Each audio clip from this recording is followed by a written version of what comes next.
Hi everyone, today I am back with yet again, guess what, another video ripping apart this awful, like pretty much near the very bottom of the barrel book from Beatrice Sparks, Kim Empty Inside. This woman was not a PhD as she claimed to be. She never had any kind of psychological practice like clinical working with adolescents or any other type, yet she like fooled everybody for a couple of decades. Her fraud just makes me so angry. I have a whole playlist about her, and this video is based off of a blog post which will be published on my main blog on this upcoming February the 7th, the Friday on the year 2025. So if you're watching it before that date, this is your sneak preview, and this covers about 20 more things wrong with this book. I think I'm going to easily get to at least 100 things.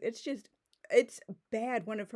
I say this about so many of her books because they're all pretty bad, but this is definitely ranking among the worst, like right down there with Treacherous Love and Annie's Baby, just absolute garbage. So let's just start going through it. Dr. Fraud's books, well and truly, are the gift that keep on giving, as I said when I was doing the series on It Happened to Nancy. As awful as they are, they're also really fun to rip apart and make fun of. I can't help but stop to gawk at these train wrecks. Number 61, the numbering picks up from the last video.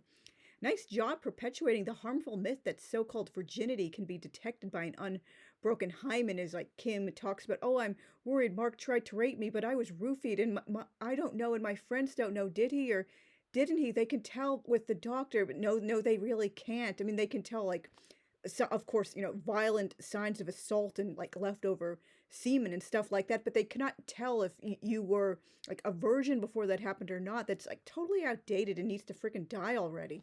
If the hymen didn't naturally wear away, like from, just like going through like life, like things naturally wear away, or if you do a sport like gymnastics like Kim does, that's a really like big reason the hymen would naturally wear away, or like horseback riding, or just like so many other things. So if it had not naturally worn away at least a little bit, menstruation would be impossible.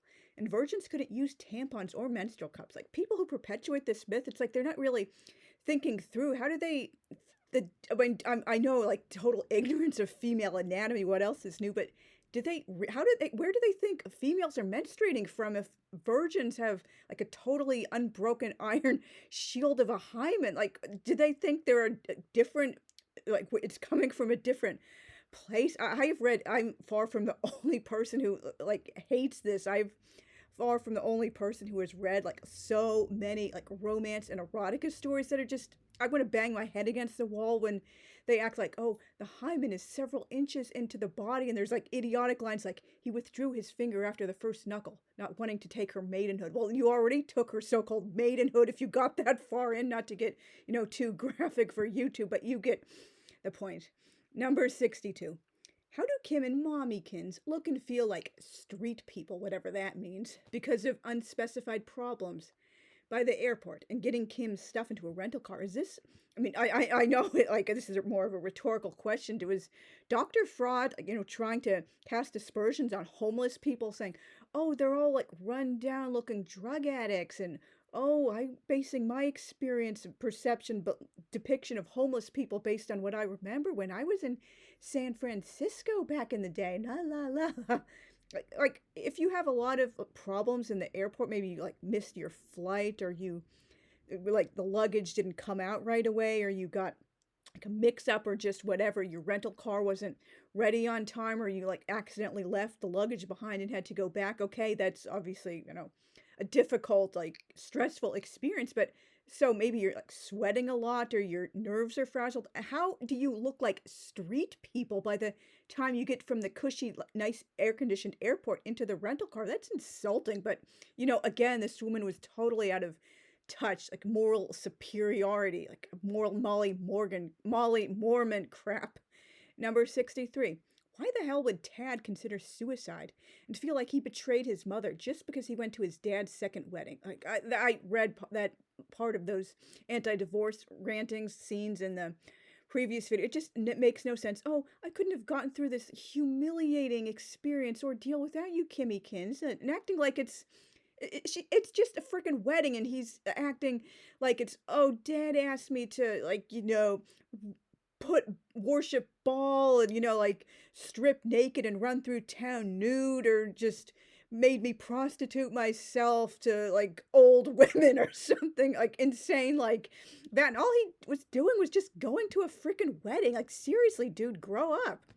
Dr. Fraud well and truly had heaps of unresolved trauma from her parents' divorce, and this is comes through loud and clear in all of her books. All of the like world's worst social ills are ascribed to divorced parents. If her, well, pretty much everyone in her books has divorced parents, but many times it's her main characters. And oh, of course, Nancy got seduced and tricked by an older man and got raped and got AIDS. Like, Daddy was not living at home. He divorced Mommy. How terrible. And Annie gets knocked up and abused and raped by the older dude, Danny, who's only 2 years older, but, still, because Mommy and Daddy are divorced, and oh, terrible, terrible. And all the bad kids, and go ask Alice, they have divorced parents. Oh, no wonder they start turning tricks and doing drugs when they're all of 11, 12 years old. Divorce is the worst thing that could ever happen, ever.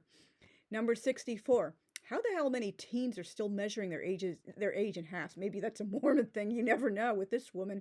By the time you're 17, you're usually long past that. Like, I'm 17 and a half. That makes you sound like an overgrown baby, or that's something you're embarrassed by when your parents say, this is my daughter Kim. She's like 18 and a half. Like, just grow up. Number 65. There's a very disturbing trend in Dr. Fraud's books, albeit sadly true to life, unfortunately, of assault victims not reporting the perps. Nancy, Annie, Alice, Kim's friend Jade, like some of Alice's friends, and Kim twice. Was she trying to encourage her teen readers to repress their own trauma and be good little Molly Mormons by smiling and keeping sweet? Like, what in the world is that all about? Number 66. It only takes Kim about a week, maybe a little bit like longer, but she like only really like talks about it for a week to get over her trauma from Mark almost raping her. Like, what? And all the while, she derides herself for not immediately forgetting about it and smiling through it. Like, I am going to have so much fun. I mean, like, fun is a relative word. It's like a serious, like, disgusting thing she did. But I'm going to have so much fun ripping this woman apart in my upcoming video and blog post, talking about, like, how she knew like, jack crap about psychology, the way she like depicted everything. Oh, PTSD doesn't exist. Or if you're feeling like, trauma or distrusting of guys, just snap out of it, Kim or Nancy or Annie or whoever. Just be a good little Molly Mormon. You just should smile and keep sweet, keep smiling through. Your nice little Peter priesthood is just around the corner. Don't think about ugly things anymore. Just dump your whole gagging load of gagging garbage in the past and move on. Repress and dissociate all your trauma, just like a good little Molly Mormon should. Like, oh, just total ignorance. Number 67. How likely is it that Lawrence never had a real Christmas just because his dad is an atheist and he's afraid, oh, I can't even wish my dad Merry Christmas? What? Like, was she that ignorant of life outside of the Morador? Did Dr. Fraud not realize how many atheists celebrate Christmas in a secular way? Or even, for that matter, many baptized Christians tend to celebrate Christmas in a more secular way. It's not like only religious for them, and total inconsistency and hypocrisy yet again. Like, why is Kim's family doing like Christmas presents and a Christmas tree if it should be all about the reason for the season? And don't you dare let anything secular or the least bit non-religious at all slip into your holy, sacred, precious Christmas ceremony. It's like, just be freaking consistent, you old crank. Number 68. Why does Kim provide so few details about her first year at UCLA outside of social life and Instalove with Lawrence Kins and her unrealistically depicted eating disorder? I have so much to say about the treatment of eating disorders in a separate video devoted entirely to that topic. For example, the buildings on campus, her classes, assignments, questions on tests, classmates, campus activities. Total giveaway that Dr. Fraud was never a real college student and only attended YBU for 5 months in 1989. And to her, I don't want to say to her credit, but at least she does mention every so often, oh, my communications class or my Spanish class, Kim particularly has a stick up her ass about that class. The professor or the teacher, as she usually calls her professors, isn't being so nice to us, and he ripped up our test. Oh, there are so many smart kids, and That class, oh, I love gymnastics. Being at university is really, really different from high school. Like, no crap. And she gets like, right into a sorority and, like, oh, I'm doing better at Spanish now. Becca is teaching me how to study better. And oh, how dare he try to bully us and la la la. I'm totally on top of the world. Oh, I went to the library, but I'm not mentioning any of the details about the library. And here it is. This is it November 15th. Everything is coming at once. I'm really in a funk. I literally worked my heart out on my cue the all caps Spanish literature assignment, uncue the caps. And what did I get? Humiliation in front of the whole class. Doesn't Gonzalez realize that our best may not come up to his best? After all, we're young enough to be his kids, and he should be teaching and helping us. He read parts of my paper, and Ted's and Jenny's, aloud, then ripped them to shreds. He said he wasn't going to give anyone in the class an A, maybe not even a B or C. He must have been having a bad day, because that class is filled with super smart students. Oh yeah, in your dreams, Kimmykins. I was so mad I didn't cry or do anything stupid. I just thanked him for his critique. I could see the blood rush to his face when I did that, and he just turned and walked out into the hall. Oh yeah, you really showed that, S.O.P. Kim. We could feel the silence as we waited for him to come back. But he didn't come back. Class ended, and I honestly felt sorry for him, taking out his whatever on us. I wish that wouldn't happen in schools. Ever!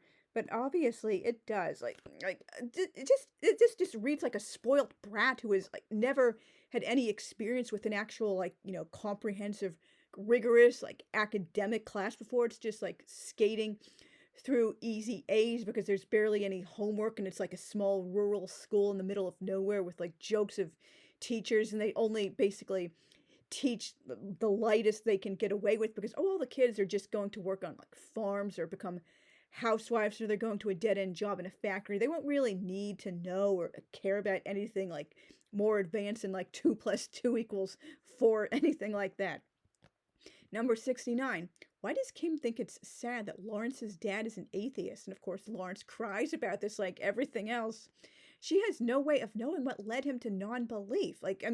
I'm, not an atheist myself. I don't really have a lot of love lost with people who are more anti-theist than atheists. Yeah, if you don't believe, just go about your happy the rest of your life, instead of why are you focusing on bashing religion so angrily? If it's not your bag, it's not your bag. Just leave people alone who want to be religious and have different beliefs than you. But anyway, Dr. Fraud has a whole stick up her ass about how dare anyone be an atheist or not 1,000,000% my type of Christianity or my cult. Who knows? Maybe he had a bad experience with LDS Incorporated and left after discovering, sorry not sorry, what a damn con man, criminal, liar, sex addict, and pedo Joe Smith was, or any one of the many troubling pieces of morgbot theology in history. I am so disturbed by everything I have found out about this cult over the last 20 years. It's and so many ex-Mormons, they basically tell the same story. So I could tell so many stories myself about everything I've heard, but that's for another video. Number 70. Like all of Dr. Fraud's other creations, Kim too profusely apologizes for thinking negative thoughts about her dear, sweet, darling, precious parents in the pages of her own journal, and for not being Pollyanna 24/7. Again, total ignorance of psychology. Oh, I'm just so selfish. I'm just a Debbie Downer. I'm not an earth angel. I should act like the girls in Junie prom. That I cannot believe. I totally didn't remember that in Annie's Baby. I'll have to go back through and read that. Annie actually refers to the crappy girl-to-girl advice column Dr. Fraud was writing in the short-lived the Joseph Barbera cartoon in the 1940s. Who would refer to that? She was obviously writing in a reference to her own damn self, just seriously, but anyway, they're oh, I shouldn't be sad. I shouldn't be so negative and distrusting and jaded. Oh, my self-esteem should get higher. Why am I not being Pollyanna? La la la, just an idiot. Number 71. How the hell many normal teens in the early 2000s seriously referred to defecation as a bowel movement? That's medical speak when writing just for themselves or speaking informally. I was very confused the first time I encountered that phrase as probably a preteen, maybe 10, 11 years old or thereabouts, and always thought it was a silly term for people too squeamish to use earthier words. Like, I mean, I'm not gonna, use that, like, really, really earthy words. Don't want to get in trouble here, and I don't like curse words, like, stronger than damn and hell in English, at least myself. But, like, I do not recall a single teenager in the 90s, like my own age, like seriously referring to going to like the bathroom is like, oh, I have to do a BM, or I'm going BM, or just taking a bowel movement. They use other words like, taking a dump or something like that. I shouldn't have to like say the words, you all know them, but like Dr. Fraud's characters, they just talk like straight-laced, like buttoned up Molly Mormons and Peter priesthoods coming of age in the 1930s. Like, seriously. Number 72. Lawrence tells Kim he dumped Maria shortly after he discovered she lied about Kim having a serious boyfriend and that Kim was just using him when he chauffeured her and Mommykins around and went on outings with them. This is, again, totally inconsistent. Is Kim going to angrily confront Maria and threaten to punch her with like a whole fist in her face like she did after being sexiled? Nope. This is an exact quote. We've decided we both just ignore, cue the all caps, that situation, uncue the caps, and go on with our lives. Oh, boy. Again, with the pushing off serious issues like they never happened and should be ignored for the sake of smiling and keeping sweet. And so, like, did Lawrence already know Maria when he met Kim? Did he was thinking seriously of asking Kim out? But, then Maria came along and, that's hot, or Maria told him Kim had a boyfriend. Like, he doesn't really explain his thought process or like what again, like she could not develop characters or storylines well at all. It totally makes absolutely no sense. But what the hell else is new with this like crank fraud? Number 73. What is Dr. Fraud's objective in depicting Maria as this huge bitch, liar, snob, and bed-hopping slut? Is she trying to draw a contrast between the evil, worldly woman and sweet, saintly Kimmykins who rubs her precious parents, wants to marry the first guy she ever dates, and save her precious factory seal to be broken on the holy sacred wedding night, and lives a squeaky clean Molly Mormon lifestyle? Like, what is that all about? Number 74. If Lawrence, this is a direct quote, didn't really want to have that kind of relationship with Maria, who dates another quote, lots of different guys, nice slut-shaming Dr. Fraud, then why in blazes did he ever go out with her in the first place, as I mentioned a few points ago? Did he not take any time getting to know her before jumping into a serious relationship, just like he does when he rebounds to Kim? Why even introduce this stupid love triangle drama when it's so underdeveloped and resolved so quickly? Again, it's just stupid. She couldn't write or plot to save her life. And I understand we all have to, start somewhere. Most people are not like automatic, great, strong, full-blown, like perfect writers the minute we like start writing our very first story ever, or even the first time we write towards publication or edit a book towards hopefully like, either traditional publication or independent like publishing. But again, like she just never got better as she got older, and in fact it seems like she devolved as she got older, although she didn't really have much to work with like in the first place. Number 75. Why aren't Kim's red flag bells going off when Lawrence not only rebounds to her after dating her roommate, but also becomes super serious from the very first day they get together? It makes zero sense. Normally, Dr. Fraud depicts that kind of guy as a rapist or predator, using flattery and pretending to instantly feel like he's got a deep connection with the girl, to prey on her and get what he wants. Like, seriously, like, Danny and Annie's baby does this, and I'm calling it, and happened to Nancy like so many others. What 19-year-old boy says he's been waiting for a girl he just met all his life? I would think he like wanted something from me. He was using me, like, unless of course like, the girl is like super naive and sheltered like Kim. Oh, it's so romantic. Prince Charming and I will live happily ever after together forever and ever and ever throughout the infinity of eternities, and someday when we're sealed together and passed on, we'll be lord and lady, a god and goddess of our own little planet in the celestial kingdom, la-di-la-la. Oh boy. Number 67. Lawrence's advisor, Dr. Lutkin, celebrates Christmas despite being Jewish. I knew he was Jewish because of that.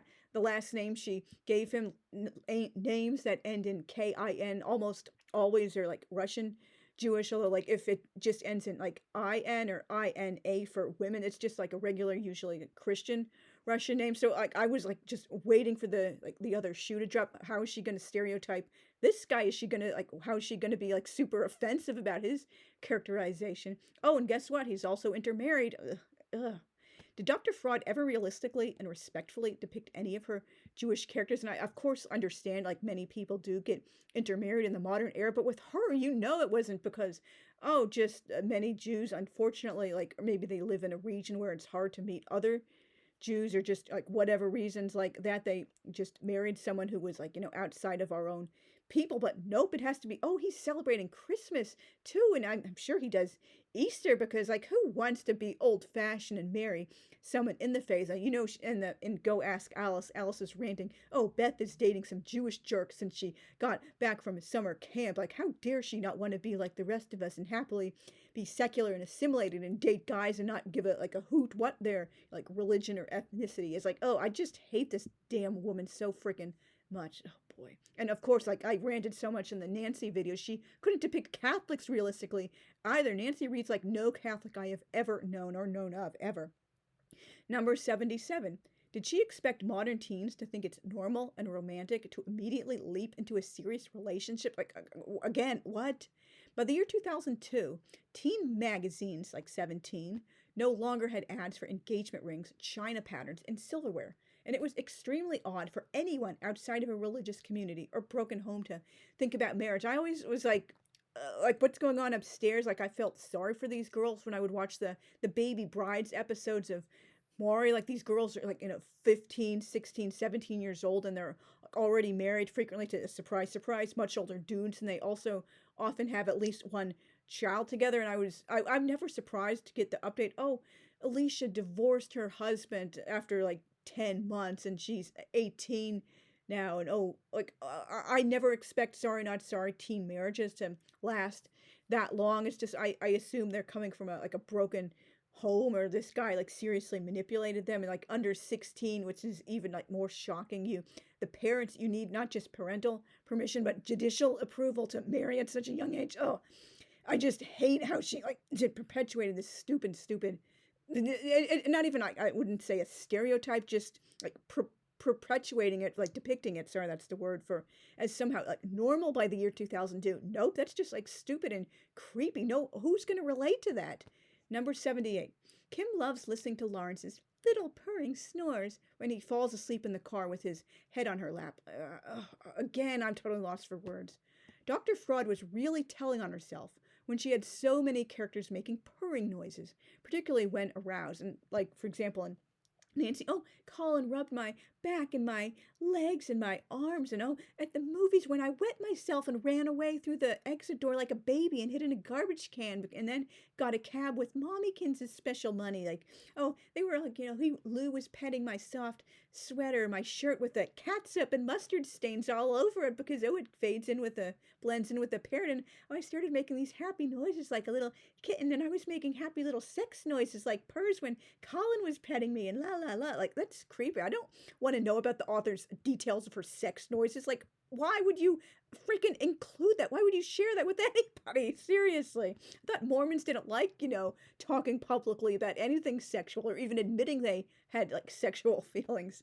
And since when does snoring sound like purring? Like, who has she been listening to? Like, what? It's an annoying noise normal people prefer to avoid, not, oh, I just love snoring. It sounds so beautiful and precious and sweet and erotic and romantic, la-di-da. Number 79. Kim also, and this is a direct, disgusting quote, wiping off the dribble that oozed out the side of his mouth. Oh, gross. That's nasty, and you're disgusting. Shades of Nancy regularly using Mommykins' toothbrush, like gross, and splattering period blood all over the toilet seat without cleaning it. And oh, Mommykins also has open rashes on her ass too at the same time. Oh, did Dr. Fraud have horrible personal hygiene or what? Like she's telling on herself for being so absolutely disgusting. Oh, I hate this woman so much. Number 80, the last one in this list. Daddykins gives Lawrence a ticket to fly to Arizona and puts him up in the house over winter break. Oh, that's a nice daddykins. Just because his spoiled daughter thinks she's in wub with a dude she barely knows and can't bear to be apart from him. And I do understand this is like a very common, particularly in like girls that age. Oh, I just met David and we're so in love and I'll never love anyone this much, even though I've only known him for a few days. I know we're going to be married and it's wub, wub, wub, wub, wub. I'll never feel the same way. I'll never have such strong feelings about anyone I couldn't possibly ever love again. And like, but it's the job of the parent to step in and say, I know you're feeling strong about this dude, sweetie, but there will be other guys, or just like wait, take your time to know him. Don't immediately feel like this is the only guy you could ever love. Don't like put serious expectations on yourself. And again, he's putting a stranger up in the house. That's like awfully trusting, and just like this would not happen in the modern era. I'm sure be happy to meet him when they come to campus, or just if Lawrence comes to town or whatever. But like you're treating this brand new like Instalove relationship like, oh, it's totally serious, and this is her husband of like 15 years we're inviting over, or someone she's been dating for like 3 years. But nope, just the brand new Instalove, put him up in the house and like totally trust him, and like go along with Kim's claim that, oh, they're in love and they're going to be automatically married. Oh, I cannot wait to start ripping, not to start, but to finish like ripping into everything else in this book. So thank you guys like very, very much for watching all the way through to the end. And please leave me a comment. Have you read this awful book, The Misfortune, the Displeasure of Reading It, or any of this fraud's other awful books? What do you think of literary fraud in general? And so thanks again for watching. I will see you soon. Bye.